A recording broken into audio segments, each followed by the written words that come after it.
to seek a statement from the Standing Committee on National Security, Defense and Foreign Relations regarding the security situation in Kisumu County. Mr. Speaker, sir, in the statement, the committee should, 1, find out the cause of the upsurge in cases of insecurity in Kisumu County in recent weeks, noting that the number of reported casualties from violent night crimes has gone up, and most of the victims who seek medical treatment at the Jaramogi Oginga Odinga Teaching and Referral Hospital are reported to have sustained head injuries and deep cuts on their bodies. It is a security situation that is of concern. Secondly, Mr. Speaker, sir, to state the measures being undertaken by both levels of government, national and county, to assure residents of Kisumu County of their safety, because the residents of Kisumu County, and specifically Kisumu Town, are living in fear of their lives. And lastly, Mr. Speaker, sir, to state the actions taken, if any, to apprehend and bring to justice the perpetrators of violent night crimes in Kisumu County. Mr. Speaker, sir, I beg, Mr. Speaker, sir. Thank you. Statement. The statement from Professor Tom Ojienda is committed to the Committee on National Security, Defense and Foreign Relations. And the statement by Senator Milhaji is committed to the Committee on Labor and Social Welfare. Let's get another statement from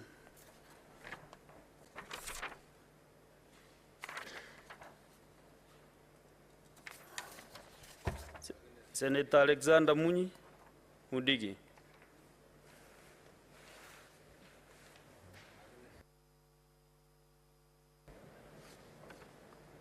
Mr. Speaker, I arise pursuant to Standing Order 53.1 to check a statement from the Standing Committee on Loans and Transportation on the unfortunate collapse of the Ena River Bridge that connect Evurore and Momenje once in Karerema, Bere North, constituency in Embu County.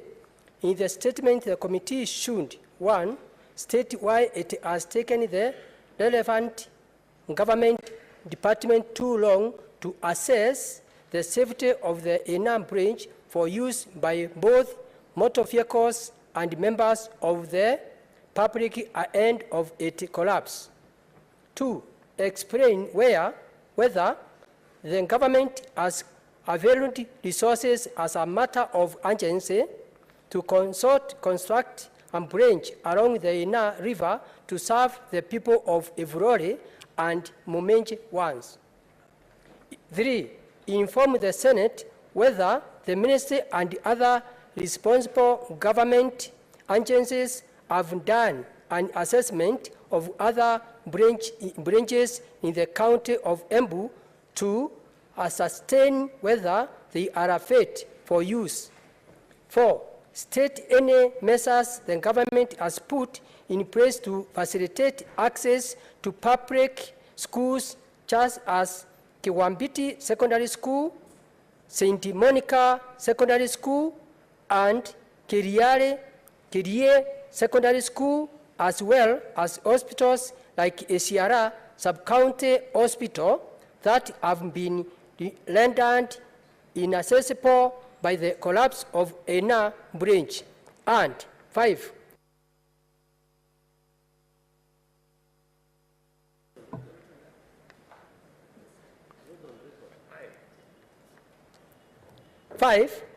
outline the measures the government has put in place, if any, to sustain cautions the people of Evurore and Momenje, ones who depend on Ena River for their livelihood, especially on sand harvesting and access to one of the biggest livestock market in East Africa, which is at Esiara. Asante, Mr. Speaker. Thank you. The statement stands committed to the Standing Committee on Loans and Transportation. Senator Godfrey Ososi.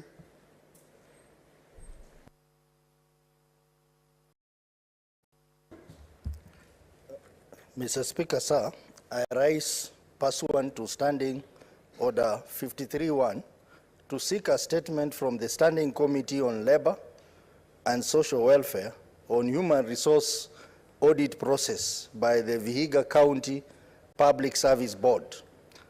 In the statement, the committee should, 1, give reasons for inordinate delay in finalizing an audit process on salaries for all employees on both manual and IPPD payroll, particularly for the months of September 2021, which gave the expenditure as Kenya shillings 213,133,757, while an analysis of employees at the workstation established the actual total expenditure to be Kenya shillings 158,950,496.05 cents, giving reasons for this discrepancy in salary expenditure. 2, investigate allegations that a number of employees are drawing salaries from the payroll, yet they cannot be physically traced in the county records, disclosing the particulars of these ghost workers based on the available internal data and bank account details. 3, state the targeted measures put in place by the county government to stop further loss of public funds through monthly payment to ghost workers, stating the steps taken to recover public money paid to said workers. 4, determine the number of HR audits undertaken so far in Vihiga County government, their outcomes, and specific actions taken.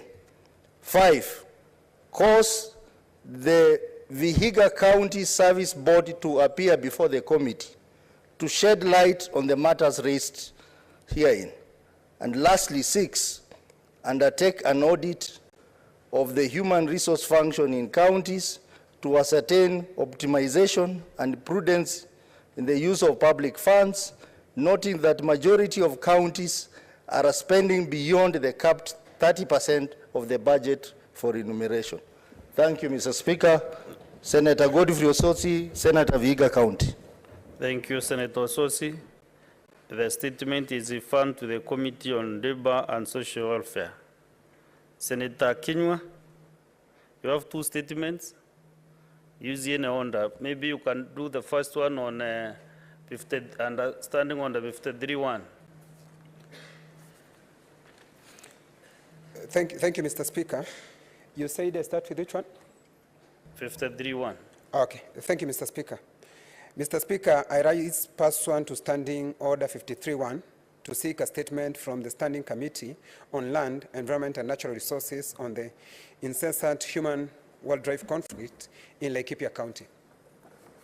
In the statement, the committee should, 1, explain the reasons for the inaction by the Kenya Wildlife Service in dealing with the incessant destruction of food crops by elephants, zebras, buffalo, and other wildlife, despite the numerous complaints by the residents of Laikipia County, especially the areas of Naibrom, Kafage, Muramati, Sirare, Mutara, Mbogoine, etc. 2, state the compensation measures and mechanism in place to compensate families affected by conflicts, particularly stating the measures the government is taking to compensate the family of one Wodua Waweru Kamoshe, who was killed by an elephant in Sirare near Nyahururu. 3, cause the Kenya Wildlife Service to set up base at Sirare and undertake a thorough assessment of lost produce and provide compensation to the affected farmers. And 4th, recommend measures such as putting up of electric fences by Kenya Wildlife Service to avert possible human-wildlife conflicts in this area, given that the residents feel aggrieved by problems of animal. Thank you, Mr. Speaker. Thank you. The statement is referred to the Standing Committee on Land, Environment and Natural Resources.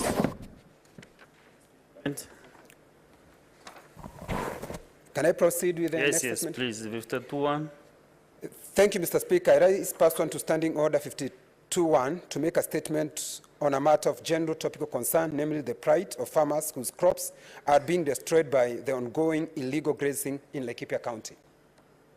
Mr. Speaker, sir, the Laikipia County boasts of spectacular wildlife and majestic scenery and has long been on the country's tourist circuit as it sits against the backdrop of Mount Kenya.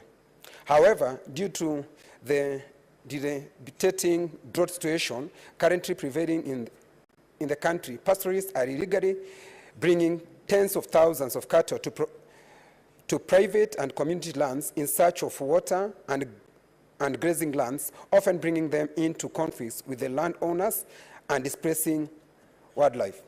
Mr. Speaker, these illegal grazers have been grazing on private farms, destroying crops in parts of Matweku, Rufere, Mirango, Githima, Wangwashe, Muramati, Dhome, Mutara, Save, and Ormoran. Though the animals are driven away by security forces, they are often brought back